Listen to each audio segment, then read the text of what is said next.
My husband threw me, whose amniotic fluid had broken, on the highway and rushed off to celebrate his ex-girlfriend's birthday. From that moment on, I completely disappeared. He bet with his friends, within 3 days, she would definitely come back obediently. 10 days later, he froze all my bank cards and sent a message threatening, "Come back immediately, don't push your luck." 100 days later, he stormed into my best friend's house, forcing her to hand me over.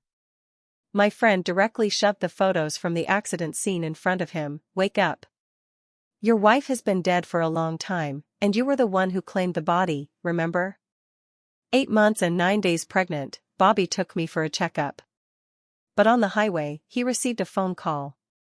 "Bobby, I'm back in the country." It was on speakerphone, and I immediately recognized Bella's voice. I nervously looked at Bobby, and sure enough, his expression changed instantly. He became tense, excited, and expectant. "Today is my birthday, can you come and keep me company? I'll be waiting for you at our usual place." "Okay, I'm on my way." After the call ended, my heart sank. "Don't go." I sat in the passenger seat, crying and pleading with him. "Bobby, you promised me, you said you would forget her." Bobby looked at me with impatience. "It's just to celebrate her birthday, why are you crying?" Perhaps sensing my extreme negative emotions, the baby in my belly kicked me, and I gasped in shock. My stomach hurt. Bobby glanced at me disdainfully. "Stop pretending. It really hurts." Bobby thought I was faking it and became even more impatient. Ignoring the danger, he slammed on the brakes, rolling down. I couldn't believe it, as if I was truly seeing him for the first time. "Emily, get out of here. Don't make me say it a third time." His face was extremely cold, and he spoke in a commanding tone. Ever since I was little, whenever he spoke to me with that kind of emotion, I knew I had to listen to him, otherwise, the consequences would be something I couldn't bear. I got out of the car. My pants were soaked, my water had broken. He stepped on the gas and drove away, rushing to celebrate his ex-girlfriend's birthday. He didn't look back even once at me, standing there with a big belly, feeling desolate and helpless amidst the rushing traffic. It was only at this moment that I finally gave up completely. It turned out Bobby really didn't love me. How foolish I was, how stupid, how pathetic. I can't believe it took me this long to admit the reality. When I was young, Bobby once gave me a piece of candy, and that was the first time I had ever tasted such delicious candy in my memory. But looking back now, it was merely a momentary act of charity from him. In his eyes, I was no different from a stray dog on the street. I was originally an illegitimate child. My father didn't care, my mother abandoned me, and even my grandparents who raised me were quite unkind to me. They fed me, yet always called me a little bastard, blaming me for ruining my mother's life. No one loved me, it was Bobby who gave me the illusion of being loved. He once pulled me out of the mud and wouldn't allow any child to bully me. He even used his pocket money to buy me beautiful little dresses, took me out for fried chicken and hamburgers. In fact, the very first time I tasted spicy strips was when Bobby shared them with me. Because of this, I willingly followed behind him, being his little tail, his sidekick for 20 years. Originally, he treated me quite well, just like he did with the group of brothers he hung out with. He never mistreated anyone. Until one night 8 months ago, when Bobby broke up with Bella. He was drunk. He kissed me, he slept with me. The next day, he left without a word. I pretended to be nonchalant and continued to be his little tail.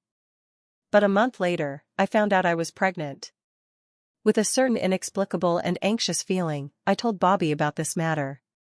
My heart seemed to split in two. One half pessimistically thought that Bobby would definitely make me terminate this pregnancy, while the other half secretly hoped that Bobby would allow me to keep the child. Bobby was silent for a few seconds, then said, "Let's get married." I was stunned at that moment, overwhelmed with joy and tears. I hugged him, crying so much that my face was a mess. He held my face with a mix of anger and amusement, wiping my tears while complaining that I looked so ugly when I cried, like a stray dog by the roadside. I wrapped my arms around his neck and buried my face in his chest. He laughed so hard that his chest shook. Are you this happy to marry me? Happy. Extremely happy. I've never been this happy in my life. I stood on my tiptoes to kiss him, and he didn't dodge, looking at me with affection. In that moment, I truly felt that he loved me too. But reality is not like an idle drama, slaps to the face always come particularly fast.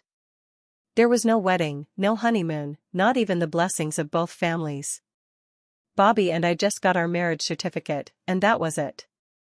After getting married, I found that life was not as happy as I had imagined. Bobby had never really let go of Bella. He would always stare at photos or videos of Bella on his phone, and whenever Bella posted something on Facebook, he could look at it repeatedly for several days. I saw all of this clearly, and he showed no intention of hiding it. Finally, we began to argue again and again. Bobby has always been pampered by me, he never intended to give in to me. The last time, he even tore off the mask and mocked me, saying, "All right, is this fuss of yours really interesting? You don't think that just because we got a marriage certificate, you can control me, do you? After following me for so many years, you know more about my relationship with Bella than anyone else." Yes, I love her, I can't forget her, so what? At that moment, I felt like my heart was pierced through, the pain making it hard for me to breathe. Yes, no one knows better than I do how much Bobby loves Bella. Bobby is the prince of the Goo family, a school bully and top student since childhood, and as he grew up, he became a figure who could command the scene. He is so proud, so dazzling, and he never bows his head to anyone. However, in his freshman year, he fell in love with Bella at first sight, willing to break all boundaries for her. Once, Bobby's archenemy kidnapped Bella and forced Bobby to kneel. Without a moment's hesitation, Bobby knelt down immediately. I was there at the time, secretly hiding in the corner while calling the police. By the time the police arrived, Bobby had been beaten to a bloody mess, looking utterly disheveled, but Bella was protected beneath him, completely unharmed. Thinking back to those years and all the things he did for Bella, things that made me envious, jealous, and so insecure that I couldn't even dare to remember them, my cries were trembling. Since you love her so much, why are you marrying me? If it weren't for your reckless pregnancy, do you think I would marry you? He sneered, completely crushing my dignity. After saying this, he slammed the door and left. I don't know how long it took me to catch my breath, then I left that home in a daze. I didn't bring any luggage or my phone. Like a lost puppy, I wandered the unfamiliar streets. It started to rain, and I didn't seek shelter. Because I don't know what the point of hiding is. I also don't know what the point of living is. Unknowingly, I arrived at the bridge by the river. I fell down. The icy, bone-chilling river water instantly filled my lungs. I struggled instinctively, but soon gave up the fight. Let me just die like this, it would be fine. Unfortunately, things did not go as I wished. I didn't die. When I opened my eyes, Bobby was sitting by my hospital bed. He looked pale and haggard, with bloodshot eyes, messy hair, and an unshaven face. When he saw me open my eyes, he hurriedly took my hand. "Emily, you finally woke up?" It was clear that he was genuinely happy at that moment, as if he had regained something he thought lost. I wanted to speak, but my throat was dry and painful. He quickly gave me some water and then apologized repeatedly by the bedside. "Emily, I'm sorry, I shouldn't have said those things that hurt you, and I shouldn't have left you alone. I won't do it again, please don't think too much about it. For the sake of the child, forgive me." I looked down at my 6-month belly, still round, and thought the baby must be fine. "Bobby, let's get a divorce." He was stunned, seemingly completely unprepared for me to say that. "Don't say silly things, and don't sulk with me. Go find Bella. Don't mention her again." He suddenly raised his voice, "We won't mention her anymore." I closed my eyes, trying to hold back my tears, but they still betrayed me and dampened my eyelashes. He gently wiped my tears away. "You little crybaby, clearly loving me to death yet daring to mention divorce? If we really get divorced, will you jump into the river again? Don't you worry about it. Who cares who manages? I've been the one taking care of you since you were little. I won't argue with him anymore. But he seemed like a different person, bustling around to take care of me, showing concern for the child in my belly. My cold heart was gradually warmed, thinking that perhaps he was scared, and after this, maybe he realized that he loved me too. Until I accidentally overheard him on the phone with a friend. He was smoking, saying to the other end, "I've calmed her down, don't worry, it's fine." I don't know what was said on the other end, but he laughed and cursed, then said in a nonchalant tone, "Even a dog, after being raised for 20 years, will have feelings.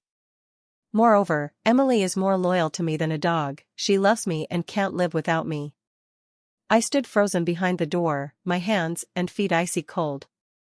He extinguished the cigarette, hung up the phone, and the moment he looked up at me, he froze. This time I didn't shout or make a scene, I just silently turned around and went back to the bedroom. After a while, he came in too.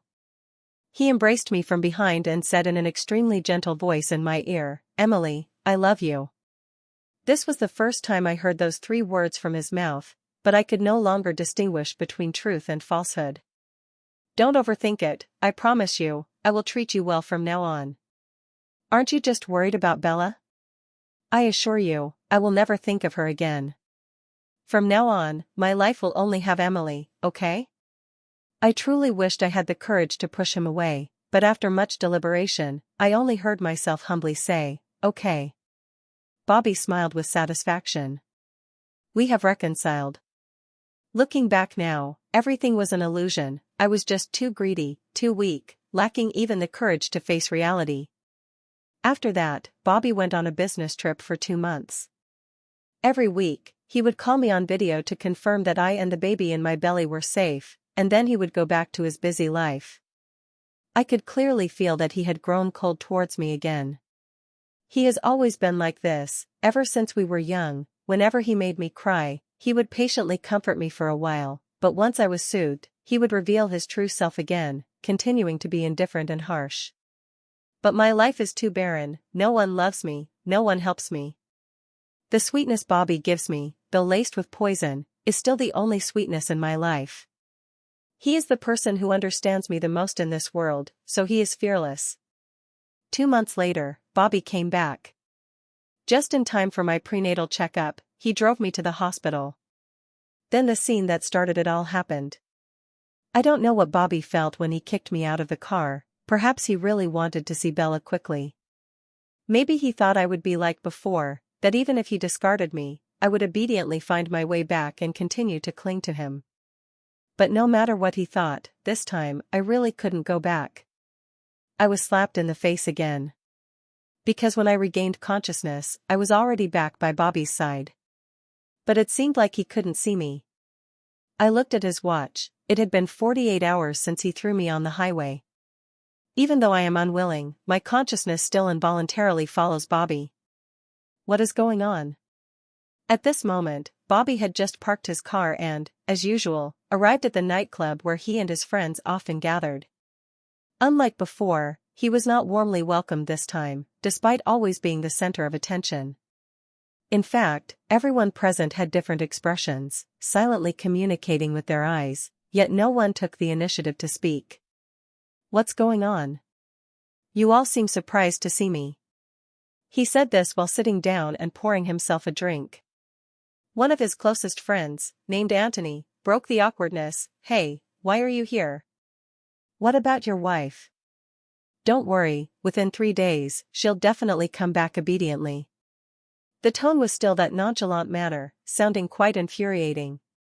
In the past, his friends would have praised him at this moment, calling him a real man, saying he was lucky, and that he was skilled in managing his wife. Bobby also enjoyed that kind of flattery, whether genuine or feigned.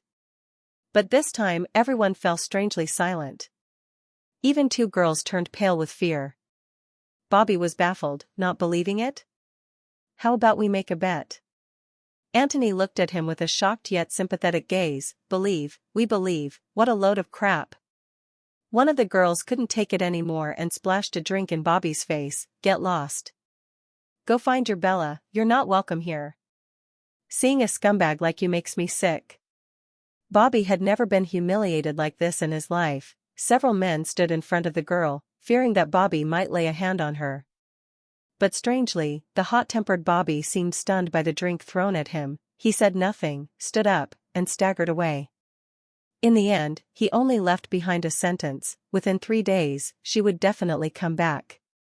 She never left me, she wouldn't dare. My consciousness followed Bobby home. From that day on, Bobby never sought out his friends again. He didn't go to work, and he didn't look for Bella. He only did 2 things every day. Drink. Then call and message me. Emily, where the hell have you been? Hurry up and come back. Emily, how dare you not answer my calls? Have you gotten too bold? Emily, if you don't come back soon, I'm going to throw away all those broken flowers you raised. He can send me hundreds of messages in a day, but without exception, they all sink into the sea. Bobby is relentless, still convinced that I'm just sulking. He keeps causing destruction at home, not only throwing away my flowers but also dismantling the nursery I had carefully prepared. He tore apart all the baby clothes and toys I had lovingly arranged. With every item he destroys, he takes a photo and sends it to me, as if that would make me feel heartbroken and rush home. But it's useless. Even if he turns the house into ruins, I have never given him a single response. On the 10th day of my disappearance, he seemed to have come up with a new idea while drunk. He froze all my bank cards. Emily, if you want money, then come back to me. You're spending my money while out there fooling around. Is this how a wife should behave? But there was still no response. Until the 100th day of my disappearance, he suddenly became calm, and then went to find Bella.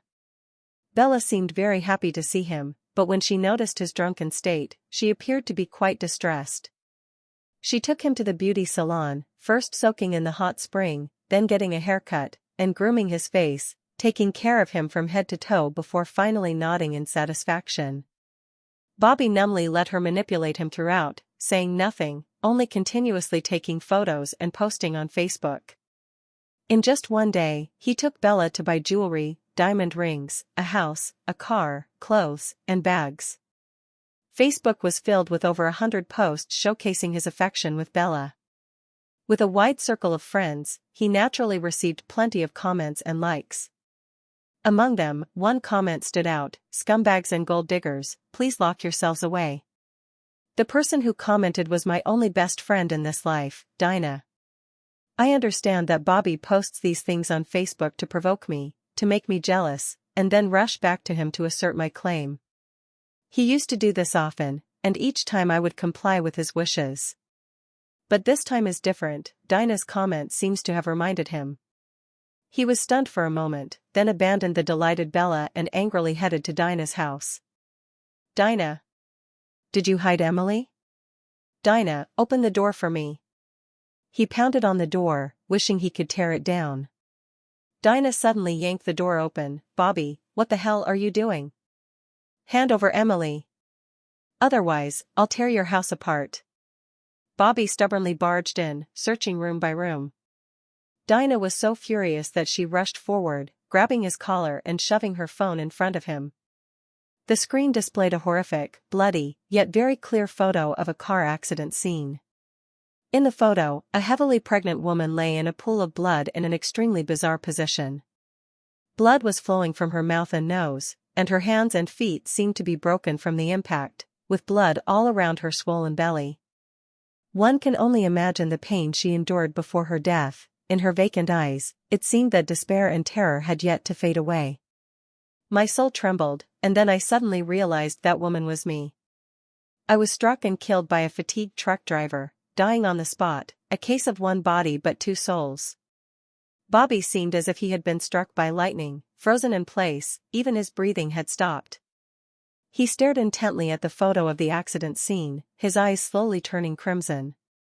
"Wake up. Your wife died long ago, and you were the one who claimed the body. Have you forgotten?"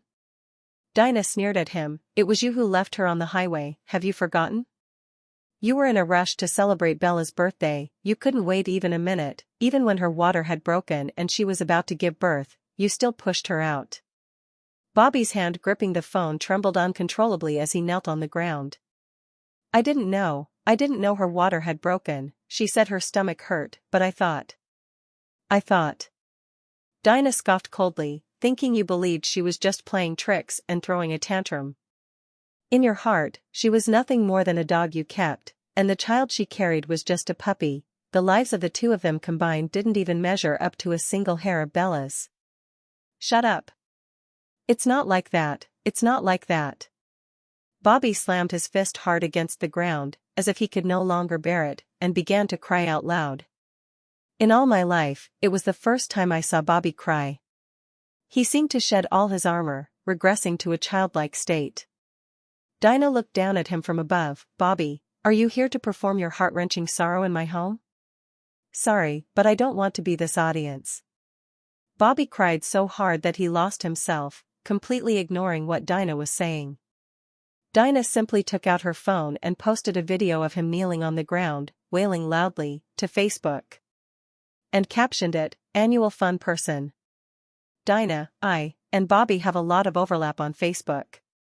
Many people are quite clear about the matters between Bobby and me, as well as the cause of my death.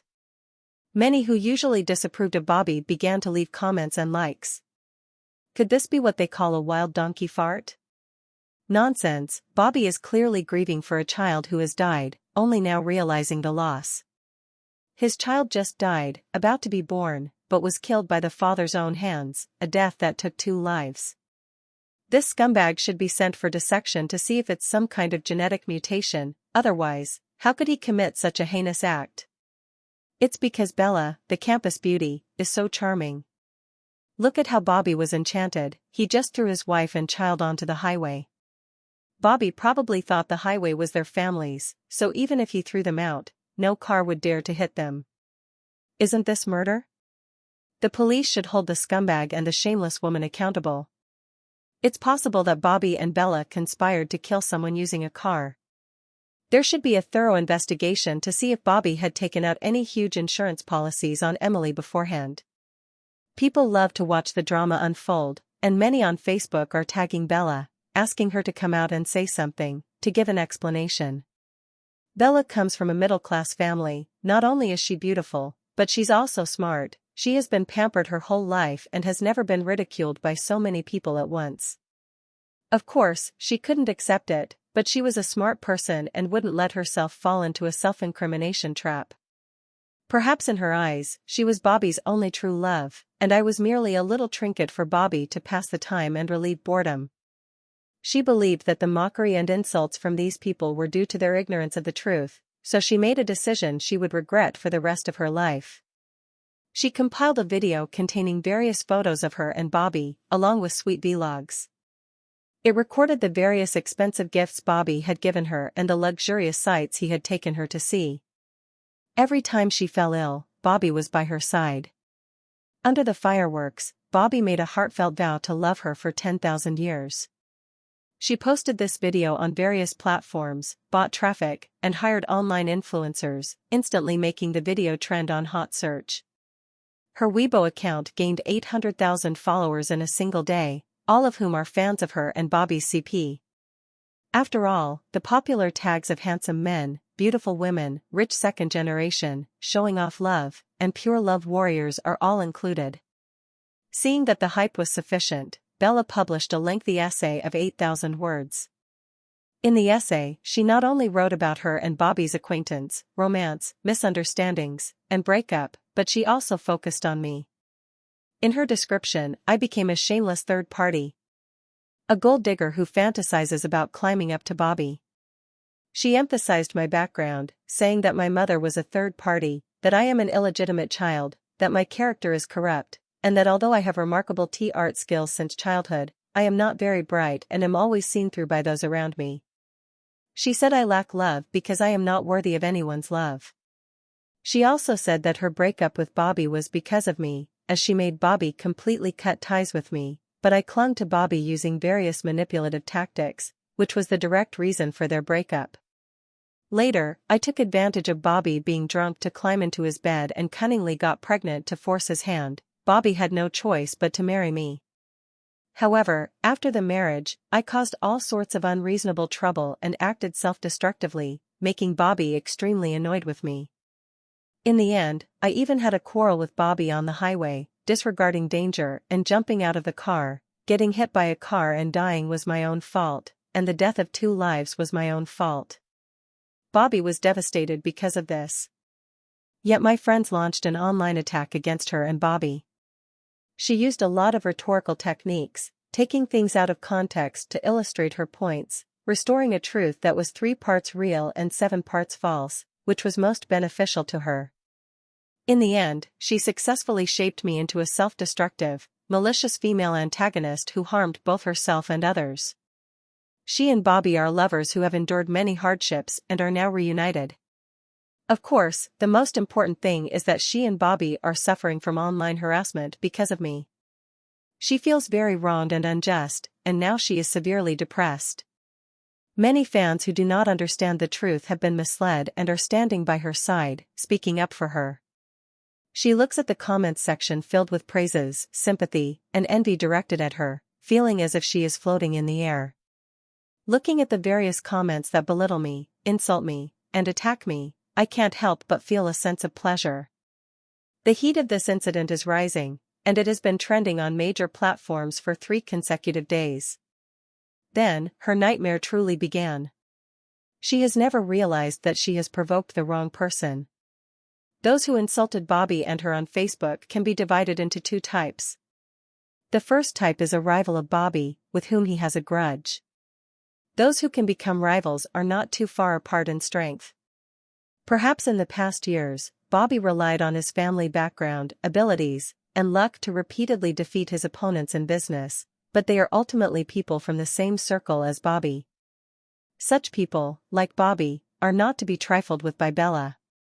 The second type is friends with Bobby, but due to my death, they are completely disappointed in Bobby's character and morals. These people, like the first type, may not have as much money or power as Bobby, but they are also not short on cash. Since they dare to criticize Bobby, it proves they have unilaterally severed ties with him. The common point of these 2 types of people is that they are not lacking in money and are not easy to provoke. Bella's fans gradually became dissatisfied with just insulting me. They traced the internet to find everyone who had criticized Bella on Facebook and launched a campaign of online harassment against them, sending various threats to their families and ancestors. Some even went so far as to Photoshop memorial photos, send wreaths, and throw paint and urine. The online world is insane, and when that insanity seeps into reality, it becomes unbearable for everyone. These people have been completely enraged. They poured money and connections into it, sorting through the stories of Bobby and me, and Bobby and Bella, compiling various complete pieces of evidence, and posted everything online.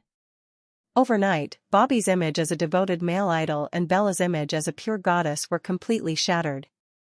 In these articles and materials, Bobby and I are said to have known each other since childhood. The fact that he helped me while simultaneously psychologically suppressing me has been corroborated in various ways. On the surface, it seems like I have been clinging to him since childhood, but in reality, Bobby never allowed anyone to get close to me. Except for Dinah, because she is an exception, and Bobby had no way to deal with her. From childhood to adulthood, I could only be his deskmate, only accompany him to eat and play. Whenever any other children approached me, regardless of gender or reason, they would be violently driven away by him. He constantly instilled in me the idea that only he would treat me well in the whole world. He kept telling me that no one loved me and that I didn't deserve to be loved by anyone, so I had to obediently stay by his side. No one else wanted me. In high school, my grades were excellent, while Bobby's were average. In order to ensure we attended the same university, he drugged my drink, causing me to have diarrhea on the day of the college entrance exam, which led to my poor performance. Of course, Bobby also gave up the option of studying abroad and stayed in the country to attend the same university as me. In fact, given his family background, what university he attended was not important. After all, he was destined to inherit the family business. Yet, out of selfishness, he clipped my wings and later told me that he stayed in the country for me. At that time, I was so moved that I could have died. I truly believed that perhaps he liked me too, otherwise, why would he give up going abroad just to be with me? Now that he is gone, I finally know the truth, which is both sad and laughable. In college, he kept me hanging, enjoying my dependence and affection for him, while he was dating Bella. He played both sides, thinking I would never escape his control. As for his breakup with Bella, it wasn't because of me. It was because Bella pressured him into marriage. He hesitated. Coincidentally, at that time, a more powerful rich second-generation guy was pursuing her. The rich guy invited her to go abroad together, and she gladly accepted, which led to Bobby being dumped. After that, Bobby drowned his sorrows in alcohol and took the opportunity to have a relationship with me. My biggest mistake was not pushing Bobby away. Afterward, I got pregnant, and it was Bobby who proposed marriage. But after we married, he did not fulfill the responsibilities and obligations of a husband. He still had lingering ties with Bella. Bella was dumped abroad and then came back to find Bobby. To celebrate Bella's birthday, Bobby left his wife, whose water had broken, on the highway. While he was sweet-talking Bella, I was crushed to pieces by a truck. The article also included several horrific photos from the accident scene. The shocking nature of them made it nearly impossible for anyone who saw them to sleep. These articles were wildly shared because of Bella's previous popularity, combined with the money spent on buying traffic, leading to a complete reversal of the situation. Bella was on the verge of going insane. Once, she was as carefree as a bird, now, she was in unbearable pain. All those fans who once adored her have turned against her and started to cyberbully her. In addition, there are many bystanders who also join in the criticism. They not only insult her and curse her, but they also dug up every detail of Bella's life, from her childhood to every family member, every close friend, every boyfriend, and every romantic interest. People are imperfect. Beneath a seemingly perfect facade, there may lie unimaginable filth and despair. Originally, her parents were loving. But netizens dug up that she wasn't her father's biological child, she was the product of her mother's affair with an old lover. As a result, her parents divorced, and her mother ended up with nothing. For this, her mother slapped her more than 30 times, causing her eardrum to rupture. Most of her close friends were just as morally questionable as she was, various green tea bitches, each suffering from different degrees of online bullying. Some were dumped, some were fired, and even those who were about to pass the civil service exam found their hopes dashed because of Bella's involvement. As for the 17 ex-boyfriends she had dated, each one was a rich second-generation heir, and with their wealth came plenty of filth. Originally, no one knew, but now it was common knowledge. Even her distant relatives and childhood classmates were implicated.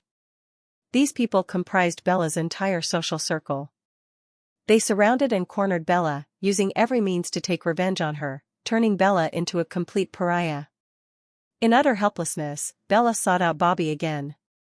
However, at that moment, Bobby had already been sent to a psychiatric hospital by the Gu family. Bobby's condition stemmed from his inability to accept my death. His symptoms included mental confusion and cognitive disarray.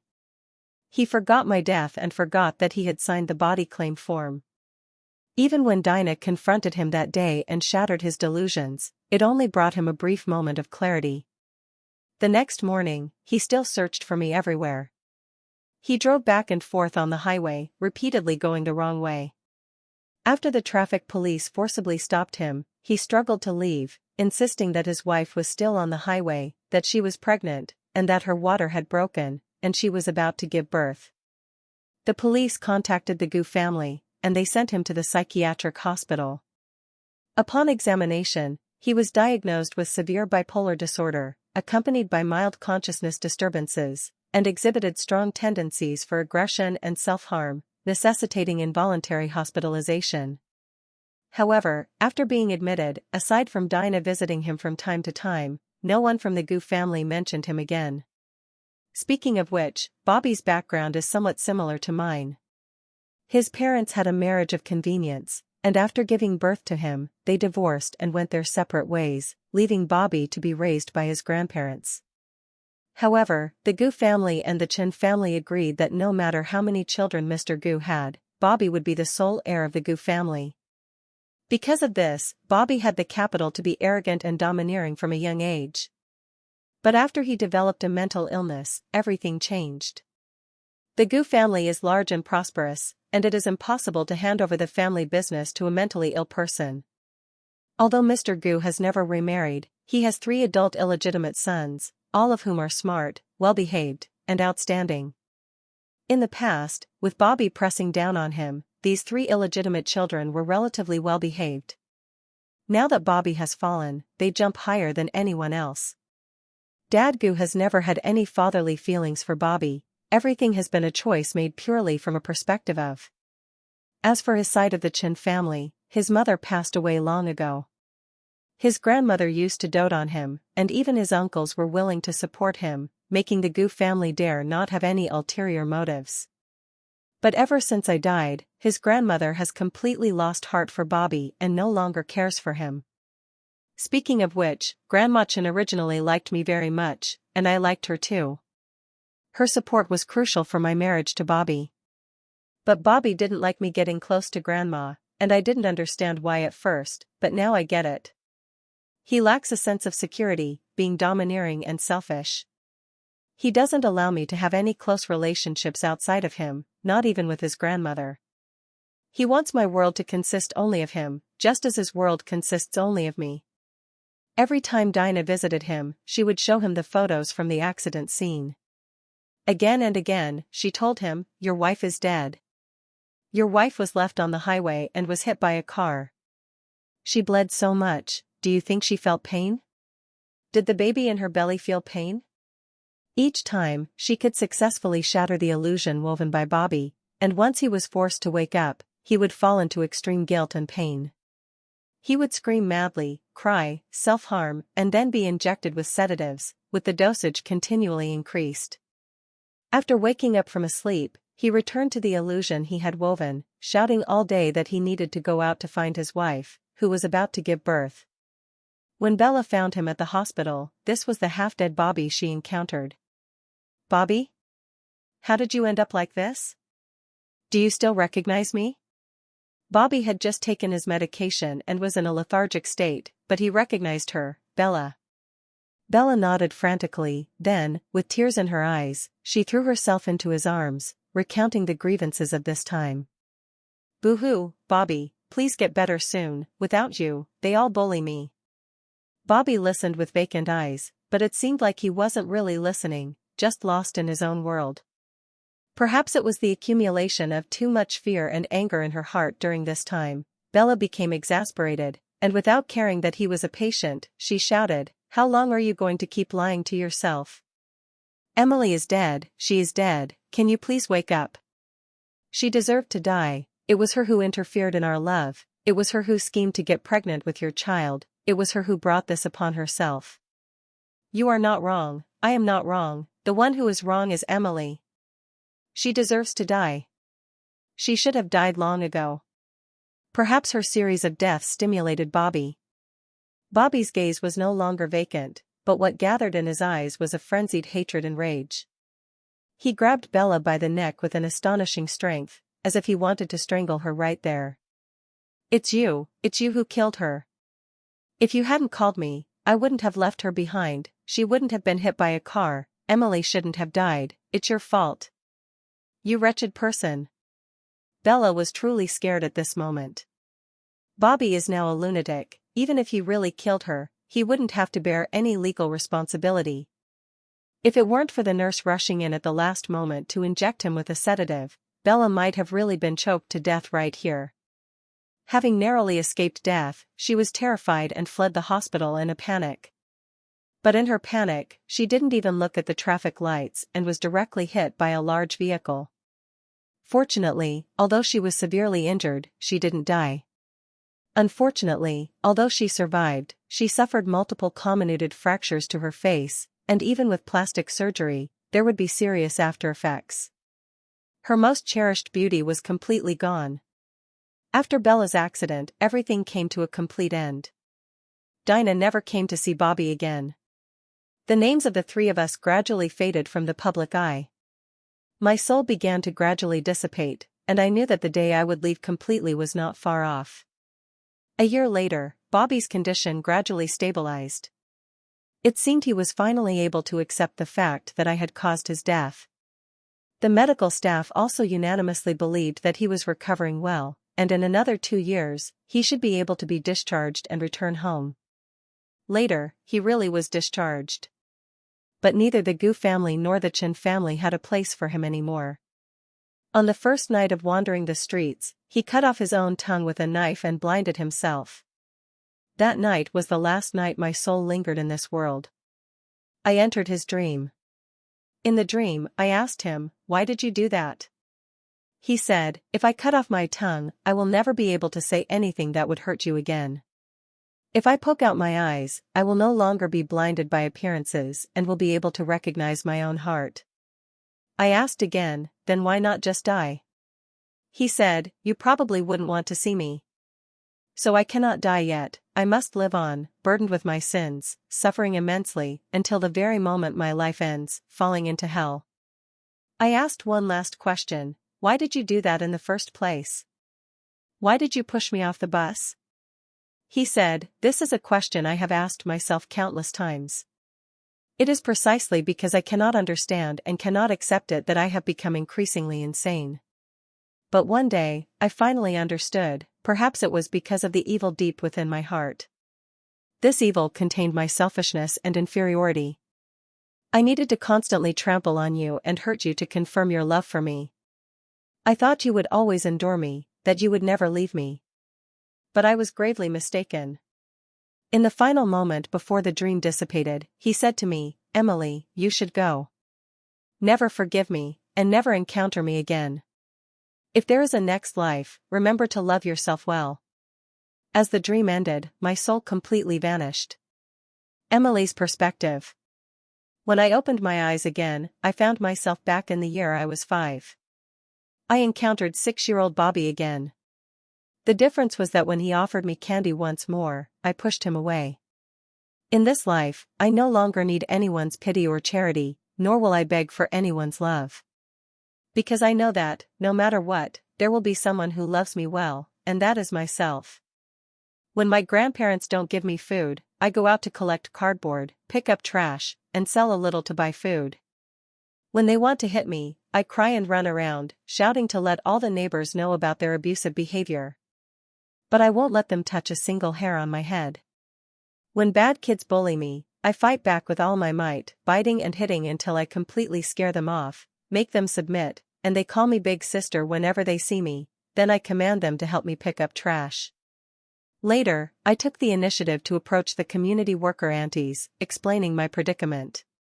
After their investigation, they found that I was indeed very pitiful and often suffered abuse and beatings from my grandparents.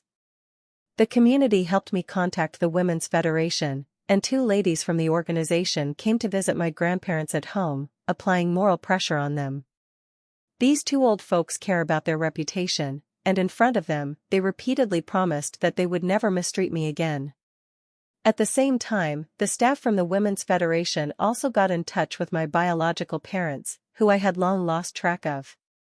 They demanded that my biological parents must pay me monthly support according to the law, or they would sue them. Under the pressure of both reason and law, I received 2 additional support payments each month. It wasn't much, only 2,000 yuan, but it was enough to ensure my basic needs were met. I relied on my sweet-talking nature to win the favor of Aunt Una from the Women's Federation.